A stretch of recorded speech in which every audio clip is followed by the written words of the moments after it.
So this is the story from over the weekend. Nancy Pelosi went on Jake Tapper's show and accused Donald Trump of fiddling and being responsible for Americans' deaths.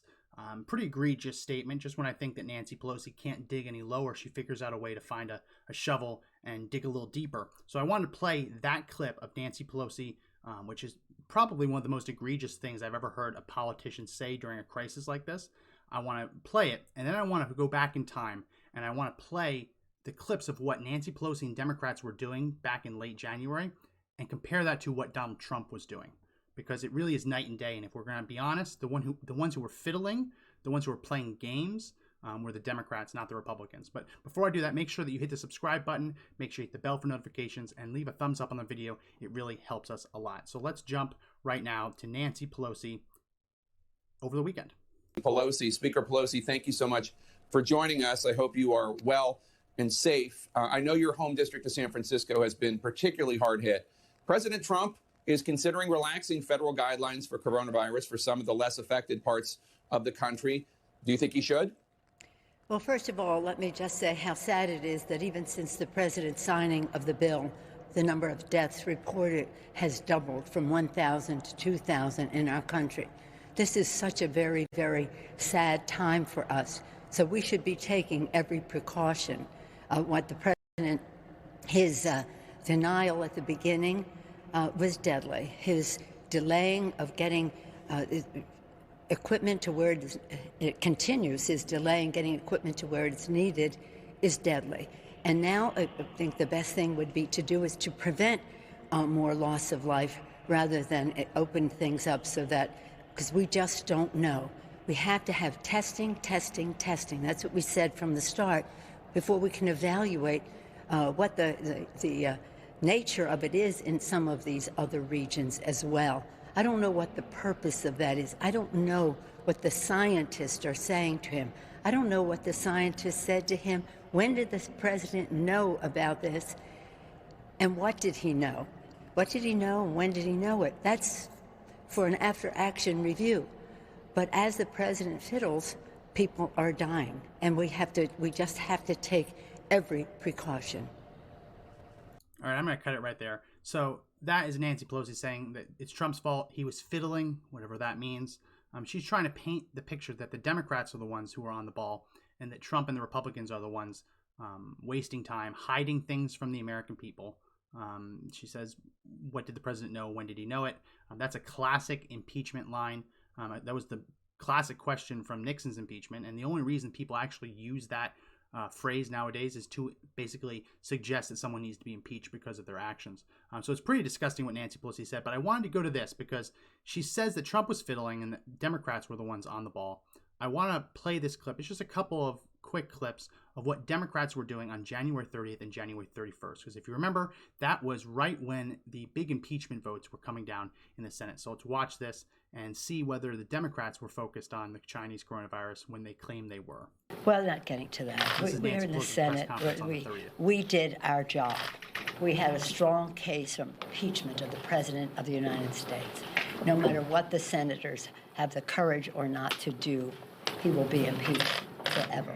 We believe our argument was strong enough for removal. But we do believe if there's more truth for the American people to know, it is important for them to know. Not that we think we need it to bolster our case, but because we need it to prove to the American people that never should this happen again, that any president of any party, of any gender he or she might be, that it is wrong, it is unconstitutional, that he has undermined our national security and withholding funds from a country that was fighting our adversary, Russia. The president doesn't see Russia as an adversary. As I've said, I don't know what the Russians have on the president politically, personally, or financially, but he doesn't see Russia as an adversary. But on the other hand, we're building resources in Europe against Russia. Thank you for my colleagues for their three great statements. Yes. This is a pretty funny moment. Do you view it as at least a partial victory that you have a Republican like scolding them because it's all about impeachment? I'll start again. Yep. Do you view it as at least a partial victory that you have a Republican like Lamar Alexander saying you proved it, the president did do something Look, wrong? He should have done the right thing. and voted for witnesses and documents. But I believe the vast majority of my Republican colleagues, even though they're fearful of President Trump, believe the president did just what the House managers allege. But the fact that managers. Oh, this is funny. This was. Could Jerry you please Nadler respond to the answer just given by the and President's Adam Schiff trying to counsel stop him. and provide Closing any word. other comments the Senate would benefit from hearing before we adjourn for the evening?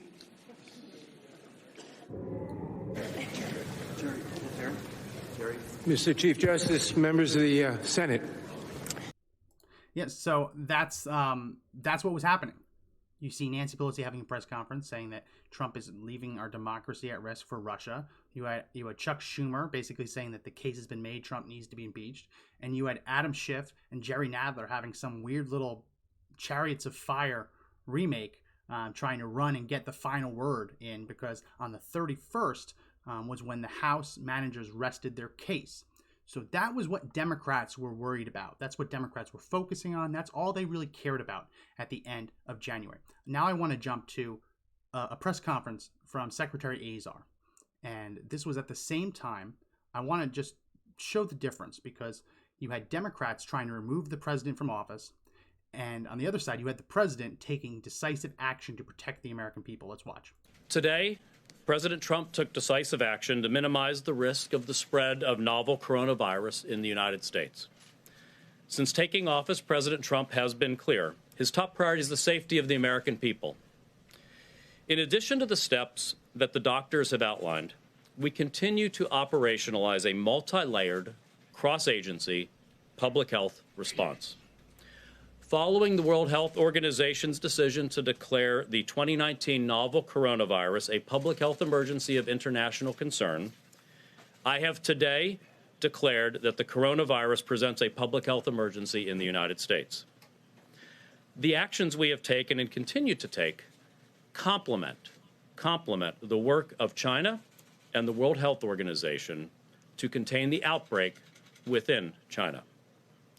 In accordance with the declaration, beginning at 5 p.m. Eastern Standard Time, Sunday, February the 2nd, the United States government will implement temporary measures to increase our abilities to detect and contain the coronavirus proactively and aggressively. Any U.S. citizen returning to the United States who has been in Hubei province in the previous 14 days will be subject to up to 14 days of mandatory quarantine to ensure they are provided proper medical care and health screening. To be clear, this applies only to U.S. citizens who have been in Hubei province in the past 14 days prior to their attempted entry into the United States. Any U.S. citizen returning to the United States who has been in the rest of mainland China within the previous 14 days will undergo proactive entry health screening at a select number of ports of entry and up to 14 days of monitored self-quarantine to ensure they've not contracted the virus and do not pose a public health risk. Additionally, the President has signed a presidential proclamation using his authority pursuant to Section 212F of the Immigration and Nationality Act, temporarily suspending the entry into the United States of foreign nationals who pose a risk of transmitting the 2019 novel coronavirus. So there you have it. That's Secretary Azar. At the same time that Democrats are pushing the impeachment ball forward, saying that the president needs to be removed from office. That's what they were focused on. They dragged the country through the most partisan impeachment fight that we've ever seen. At the same time, at the exact same time as all those clips I showed you were playing out, the Trump administration was taking decisive action to try and protect the American people. So if we're going to talk about who's fiddling, which I don't think that it's really fair to accuse anyone in government, of being responsible for Americans dying. It's not the government that's killing people. It's the Chinese coronavirus, right? And there's a reason it's called the Chinese coronavirus. But if we're going to assign blame and we're going to say that inaction was responsible for what we're seeing now, it wasn't the Trump administration, because President Trump had to walk and chew gum at the same time. He had to defend himself from being impeached, and he had to continue doing his job.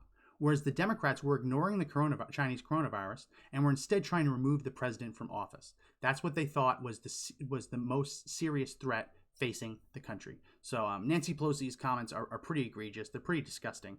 But if we're going to have to assign some fiddling blame, it has to be the Democrats, not the Republicans. So again, please hit the subscribe button, hit the bell for notifications, and give us a thumbs up, give us a like. It really helps us get more viewers and grow the channel.